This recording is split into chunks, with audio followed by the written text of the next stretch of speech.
Pois bem, meus amiguinhos do primeiro ano, então em Sociologia a gente vai começar a falar do velho barbudão, que é o tal do tão polêmico Karl Marx, né?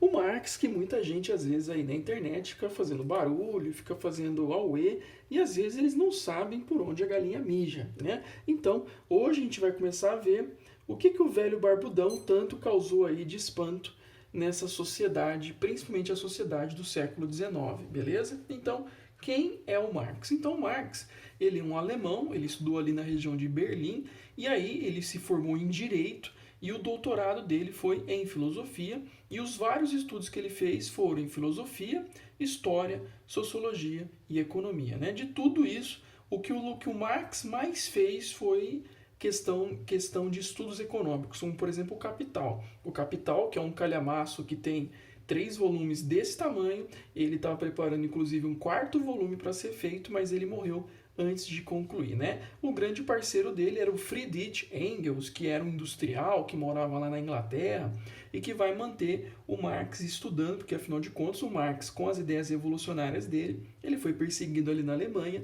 e ele vai se refugiar na Inglaterra, onde o Engels bancava, né, como uma bolsa para ele, para a família, bancava como uma forma material para ele poder se sustentar e poder desenvolver os estudos dele, tá? Então a gente está falando do contexto do século XIX, que é justamente um contexto pós-Revolução Francesa e Revolução Industrial, é um contexto de intensas revoluções liberais e os vários movimentos operários que estão acontecendo. Né? Vocês têm que lembrar que o Marx é um dos fundadores da sociologia, ou seja, ele está escrevendo justamente nessa época do século XIX que virou uma grande bagunça depois da Revolução Francesa e Revolução Industrial. Né? Então, a gente tem a questão da violência, as questões das desigualdades econômicas, desigualdades sociais, as questões políticas, né? A classe burguesa tentando assumir o poder e por aí vai. O Marx ele vai se basear nos estudos do Hegel, que também era um filósofo alemão do século anterior. Né? E aí o Hegel falava que a história ela seria um resultado, né, ela seria uma síntese da tese e antítese, ou seja, uma ideia e a sua ideia oposta. E essas ideias, né, elas estariam em dialética, ou seja, elas estariam em conflito, elas estariam em movimento, né, como se fosse a ideia de você ter um polo positivo que vai gerar um polo negativo, esse polo negativo vai gerar um positivo e esse movimento entre esses dois polos, entre essas duas ideias, vai gerar uma síntese, tá certo? E isso vai ser a base que o Marx vai desenvolver os estudos dele. Né? Inclusive, ele vai propor algumas teses falando que o Hegel estava errado em determinados pontos e tal, mas enfim. E aí vai nascer o tal do materialismo histórico dialético, né? Que no entender do Marx, esse materialismo histórico dialético, ele seria o motor da história. Beleza? Então vamos lá. Então, materialismo histórico. Então, materialismo tem a ver com a base econômica. Então, segundo Marx, todas as sociedades, todas as épocas têm uma base econômica, que é a estrutura ou a infraestrutura, né? Vocês podem encontrar esse termo.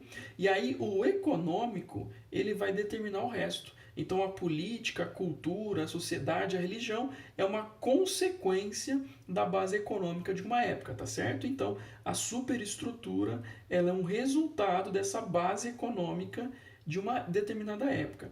Beleza? E aí, o que faz essa história funcionar é a tal da luta de classes, né? Essa luta de classes que seria um movimento dialético. Tá vendo aqui, ó, de onde que o Marx tirou? Ele tirou isso do Hegel. Então, aqueles que são os detentores dos meios de produção, que seria a tese, estariam em conflito com os trabalhadores, que seriam aqueles que vendem a sua força de trabalho ou que são escravos, né, depende da época, para essa galera que é dona dos meios de produção, e isso vai gerar um movimento histórico, né? Então isso vai gerar a síntese, tá certo? Então, segundo Marx, ao longo da história humana, sempre existiu a luta de classes, tá?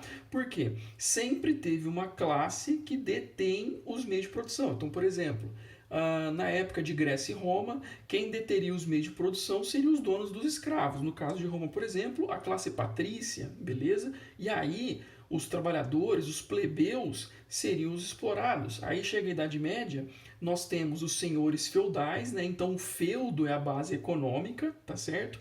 Onde os nobres são os detentores desses feudos e eles vão explorar os servos. E aí chega a época do Marx, né? Que é uma época já de um capitalismo mais desenvolvido, que os detentores do meio de produção é a classe burguesa, justamente a classe burguesa que assumiu o poder pós-Revolução Francesa e também relacionada aí à Revolução Industrial. E quem é a classe explorada? A classe explorada é o tal do proletariado, né, que seriam os operários. Olha só, é a época do operariado. Vocês têm que lembrar que a galera trabalhava até 16, 18 horas por dia com um salário paupérrimo, não tinha descanso semanal remunerado, a galera não poderia nem parar para almoçar, tinha que comer junto ali na fábrica, ou seja, eles seriam os exploradores dessa época. E no entender do Marx, a luta de classe ela só termina quando você tem algo que vai impedir essa galera aqui de ser detentora dos meios de produção. Por isso que o Marx fala em uma sociedade comunista, ou seja, o comunismo seria uma sociedade onde não haveria os meios de produção em uma classe específica, né? Então não haveria, por exemplo, propriedade privada. Então como que seria a sociedade?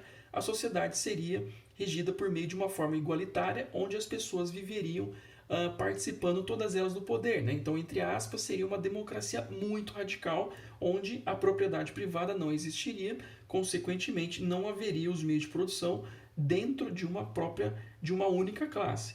Tudo bem? Então, o Marx ele tem muitos conceitos históricos que vocês têm que tomar cuidado aí para vocês entenderem. Né? O Marx não é fácil, o Marx é bem complicado, por isso que eu passei uma Terafit legal para vocês fazerem aí, para vocês estarem estudando. E vocês têm que ler o material de vocês e grifar, tá? Se quiserem também procurar outros vídeos na internet, fiquem à vontade. Belezura, gente? Então, até a próxima.